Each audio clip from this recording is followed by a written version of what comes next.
आज मैं आपके साथ बैंकिंग सिस्टम के चैप्टर नंबर 2 शेयर कर रही हूँ, banking system and it's revision. इसके इंपॉर्टेंट क्वेश्चन आपके साथ शेयर कर रही हूँ और आपको एक्सप्लेनेशन के साथ समझाऊंगी। अगर आपको कोई बात समझ नहीं आए तो आप कमेंट्स में पूछ सकते हैं और इसको नोट्स की तरह अपनी कॉपी में भी उतार सकते हैं ताकि आपको पेपर की प्रिपरेशन में बहुत आसानी हो। और अगर आप इसके अलावा किसी भी फैकल्टीज़ के साथ ताल्लुक़ रखते हैं या आप चाहते हैं कि आपको इस सब्जेक्ट के नोट्स आपके साथ शेयर करूं, तो आप वो भी कमेंट्स में लिख दीजिएगा।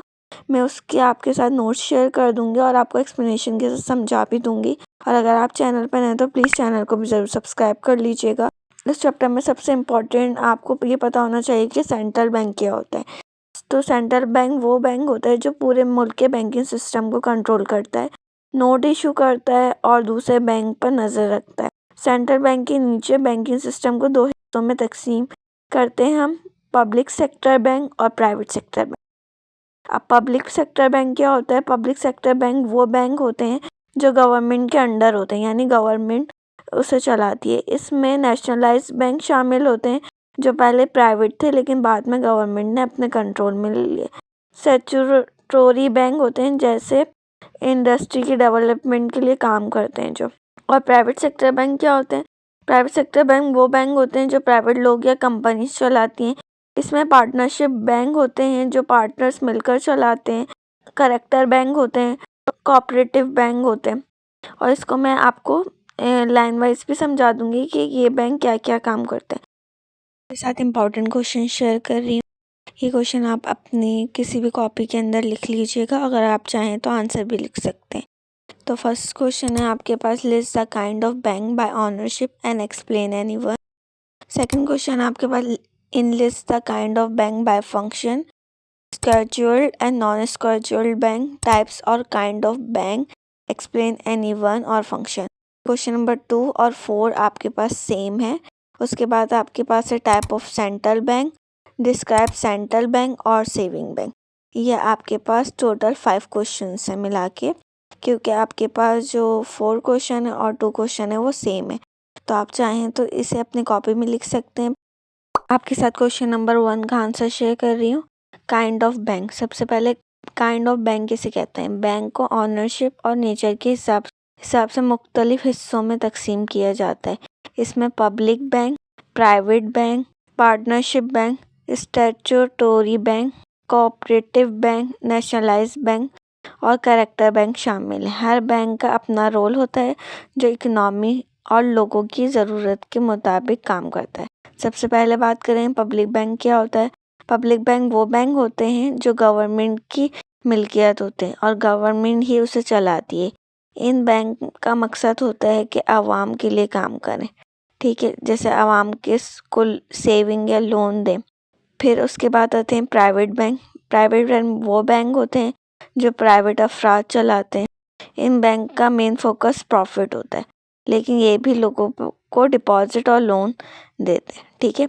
उसके बाद आते हैं पार्टनरशिप बैंक। पार्टनरशिप बैंक वो 2 या ज़्यादा अफराद मिलकर चलाते हैं। इस बैंक का कैपिटल और जिम्मेदारी पार्टनर के दरमियान तकसीम होती है, यानी 2 पार्टनर चलाते हैं तो जो प्रॉफिट होगा वो भी दोनों के दरमियान तकसीम होगा और जो लॉस होगा वो भी दोनों के दरमियान तकसीम होगा। स्टैट्यूटोरी बैंक वो बैंक होते हैं जो किसी ख़ास कानून के ज़रिए कायम होते हैं। ये बैंक आम तौर पर डेवलपमेंट के लिए काम करते हैं, जैसे इंडस्ट्रीज़ की डेवलपमेंट के लिए। कोऑपरेटिव बैंक मिलकर मदद के उसूल पर काम करते हैं। इनका मकसद छोटे किसानों और आम लोगों को फाइनेंशियली सपोर्ट करना है। ये ज़्यादातर लोकल एरिया पे काम करते हैं। नेशनलाइज्ड बैंक क्या होते हैं? नेशनलाइज्ड बैंक वो बैंक होते हैं जो पहले प्राइवेट होता थे लेकिन बाद में गवर्नमेंट ने उसे अपने कंट्रोल में ले लिया। इन बैंक का मकसद होता है कि बैंकिंग सर्विस को ज़्यादा से ज़्यादा लोगों तक पहुंचाना। अब इसके बाद करेक्टर बैंक क्या होते हैं? करेक्टर बैंक ऐसे बैंक होते हैं जो ट्रस्ट और रिलायबिलिटी पर काम करते हैं।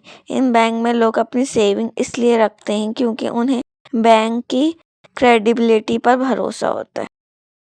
क्वेश्चन में आपसे काइंड पूछी गई थी और कहा था कि आपको इसमें से किसी एक को एक्सप्लेन करना है, तो मैंने पब्लिक बैंक के आपके साथ डेफिनेशन शेयर की है। A public bank is a bank which is on and operate by the government. Public bank जो है गवर्नमेंट चलाती है। The government holds a major share in such bank These bank work for the welfare of the general public and their main goal to provide a public servicing to the people of the country. इनका main goal क्या होता है? लोगों की मदद करना, उनको loan देना ताकि उन लोगों की अच्छी मदद हो जाए।